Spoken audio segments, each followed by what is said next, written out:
కొత్త పంచాయతీ నడుస్తోంది. ఎన్నికల్లో దారుణ ఓటమి తర్వాత వైసీపీకి కొత్త డౌట్స్ పుట్టుకొచ్చాయి. సీట్ల సంఖ్య 151 నుంచి 11కు పడిపోవడం వెనుక అసలు కారణాలేంటి? దీనిపైనే ఇప్పుడు దర్యాప్తు చేసుకుంటే దానికి కారణం ఎన్నికల కమిషన్ ఈవీఎంలు అని తెలిసిందని చెబుతున్నారు ఆ పార్టీ నేతలు.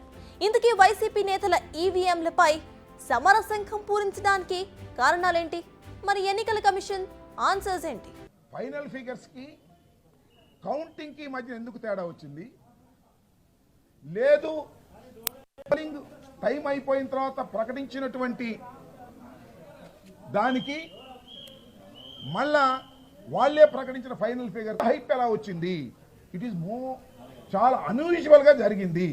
జనరల్ గా ఎన్నికలు జరిగినప్పుడు గత ఎన్నికలు ఒకసారి చూసినట్లయితే ఏం జరుగుతూ ఉంటుందంటే, ఎలక్షన్ కమిషన్ ప్రకటించిన తర్వాత మిగతా ఓట్లు వేసిన తర్వాత ప్రకటించేదానికి సుమారుగా 1% 2% డిఫరెన్స్ కనిపిస్తూ ఉంది. ఇక్కడ ఏంటి 12% పైన కనిపిస్తూ ఉన్నది. ఇది చాలా అన్యూజువల్, ఎక్స్ట్రార్డినరీ. దీన్ని డౌట్ తీర్చవలసినటువంటి బాధ్యత ఎవరికి ఉంది? ప్రభుత్వాలకు కాదు, ఎలక్షన్ కమిషన్కు ఉంది. ఇవి డౌట్స్ మాత్రమే కాదు, ఈ అంశంపై ఎన్నికల ప్రధాన అధికారిని కూడా కలిశారు వైసీపీ నేతలు.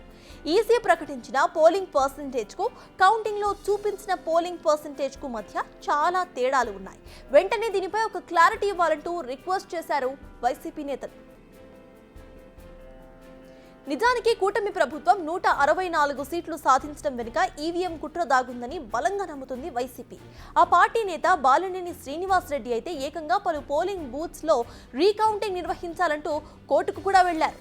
అయితే వీవీప్యాట్లను పరిశీలించి స్లిప్లను లెక్కించాలని సుప్రీంకోర్టు తీర్పును సైతం ఇచ్చింది. అయితే ఈసీ ఇక్కడ తీసుకున్న నిర్ణయం మరో డౌట్ ను క్రియేట్ చేసింది.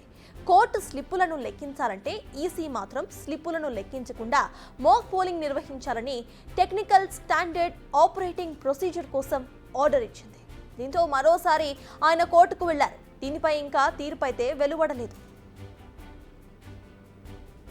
ఇవన్నీ జరుగుతూ ఉంటే మరో వ్యవహారం ఇప్పుడు తెరపైకి వచ్చింది. గజపతి నగరం అసెంబ్లీ సెగ్మెంట్ లో ఓట్లపై వైసీపీ నేతలు ఈసీకి ఫిర్యాదు చేశారు. అయితే ఇక్కడ కూడా మాక్ పోలింగ్ మాత్రమే నిర్వహించారు ఈసీ అధికారులు. అయితే ఈవీఎంలో డేటాను అధికారులు తొలగించారంటూ ఆరోపించారు నేతలు. అంతేకాదు కొత్త గుర్తులు లోడ్ చేశారంటున్నారు. ఇదిలా ఉంటే నెల్లిమర్లలో కూడా ఇలాంటి సీనే మళ్లీ రిపీట్ అయింది. దీంతో తమ అనుమానాలు మరింత పెరిగాయని అంటున్నారు వైసీపీ నేతలు. అవి తీసుకొచ్చి మాక్ పోలింగ్ చేశారు. నాకు అర్థం కాల, బ్యాటరీ ఎందుకు అంత ఉంది అంటే మా డౌట్ ఏంటంటే, ఎవరైనా రీజనబుల్ పర్సన్ డౌట్ ఏంటంటే, ఆ బ్యాటరీ తీసుకువెళ్ళి ఈవీఎంలు భద్రపరిచిన తర్వాత ఆ బ్యాటరీ ఛార్జ్లో పెరిగింది అంటే ఈ మధ్యలో ఎవరో ఇంటర్ఫీర్ అయ్యారేమో అనేటువంటి డౌట్ ఉంది. ఇంటర్ఫీర్ చేయాల్సింది ఎవరు? Election commission. దానికి బ్యాటరీ గురించి మీరు క్లియర్ చేయమంటే మాక్ పోలింగ్ పెట్టి క్లియర్ చేసేటటువంటి పరిస్థితి చేస్తున్నారు. That is not our doubt. Mock polling అంతకుముందు కూడా ఎన్నికల్లో పెట్టారు. ఇవాళ ఒంగోలులో కూడా అదే పరిస్థితి. మొత్తానికి ఈవీఎంల లెక్కలు తేల్చాలంటోంది వైసీపీ. అధికారులు మాత్రం మాక్ పోలింగ్ నిర్వహించి వదిలేస్తున్నారంటున్నారు వైసీపీ నేతలు. మరి ఇలా చేస్తే వైసీపీ సాధించేది ఏంటి అనేది ఇప్పుడు మెయిన్ క్వశ్చన్. నిజానికి ఇక్కడ తేడాలు వస్తే కేవలం ఏపీ మాత్రమే కాదు, దేశవ్యాప్తంగా ఎన్నికల విధానంపైనే డౌట్స్ వస్తాయి. అందుకే ఎలక్షన్ కమిషన్ ఆచితూచి వ్యవహరిస్తుందా అనే డౌట్స్ కూడా ఇప్పుడు మొదలైపోయాయి. నిజానికి పోలింగ్ రోజునే ఈవీఎంలకు సంబంధించి మాక్ పోలింగ్ నిర్వహిస్తారు. అవి సరిగ్గా పనిచేస్తున్నాయా లేదా అని పార్టీ ఏజెంట్స్ ముందే పరీక్షించి మరీ పోలింగ్ ను ప్రారంభిస్తారు. మరి అప్పుడు లేని డౌట్స్ ఇప్పుడు ఎందుకు? ఇదే ఇప్పుడు ప్రశ్న. అయితే వైసీపీ ఈ స్థాయిలో వాదించడానికి అనేక కారణాలే ఉన్నాయి. చాలా సర్వే సంస్థలు వైసీపీనే గెలుస్తుంది అని రిపోర్ట్స్ ఇచ్చాయి. మరి అవి సర్వే ఎలా చేశాయో తెలియదు, కానీ రిపోర్ట్స్ అయితే ఇచ్చారు. దీనికి తోడు వై నాట్ 175 అంటూ చాలా కాన్ఫిడెంట్ గా చెప్పారు వైసీపీ అధినేత జగన్. కానీ ఫలితాలు వెలువడేసరికి ప్రతిపక్ష హోదా కూడా దక్కలేదు. అందుకే దీని వెనుక భారీ కుట్ర జరిగి ఉంటుందనేది ఆ పార్టీ నేతల బలమైన నమ్మకం. వైసీపీ వర్షన్ ఇలా ఉంది. ఇక అధికార పక్షం వర్షన్ మాత్రం కంప్లీట్ రివర్స్ లో కనిపిస్తుంది. జగన్ అరాచక పాలన కారణంగానే ప్రజలు ఈ తీర్పును ఇచ్చారని, కానీ ఈ విషయం తెలుసుకోకుండా ఈవీఎంలపై నెపం నెడుతున్నారంటూ ఫైర్ అవుతున్నారు వారు. అంతేకాదు అసలు ప్రజల నిర్ణయాన్ని గౌరవించని వారు నేతలు ఎలా అవుతారంటూ రివర్స్ అటాక్ చేస్తున్నారు. ఏదో విధంగా ప్రజల్లో ఒక అభద్రతా భావం, అంటే ఎలక్షన్స్లో ఏదో తప్పుడు జరిగిపోయింది, లేకపోతే మా వైసీపీ అంటే ఎంతో గౌరవం ఉంది అనే భావన క్రియేట్ చేయడం గురించి ఈరోజు వైసీపీ నేతలు ఎలక్షన్ కమిషనర్ గారిని కలిసినట్టుగా మీడియాలో వచ్చిన వార్తలను బట్టి మేము తెలుసుకోవడం జరిగింది. ఇదంతా చీప్ ట్రిక్స్.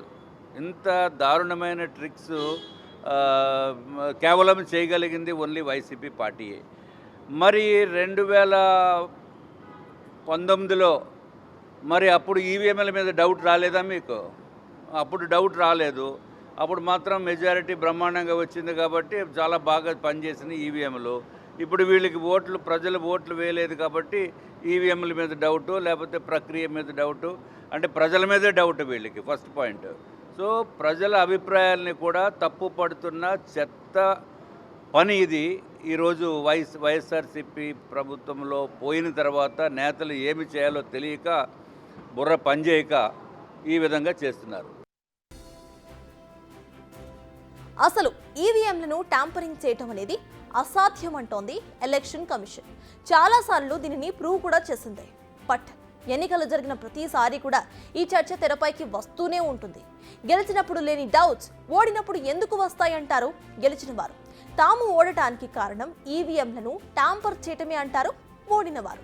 మరి ఇందులో ఏది నిజం, ఏది అబద్ధం అనేది మరోసారి ప్రూవ్ చేయాల్సిన బాధ్యత ఇప్పుడు ఎన్నికల కమిషన్ పైనే ఉంటుంది. బిగ్ టీవీ అవుట్లుక్ కథనాలు నచ్చితే వెంటనే బిగ్ టీవీ ఛానల్ ను సబ్స్క్రైబ్ చేయండి.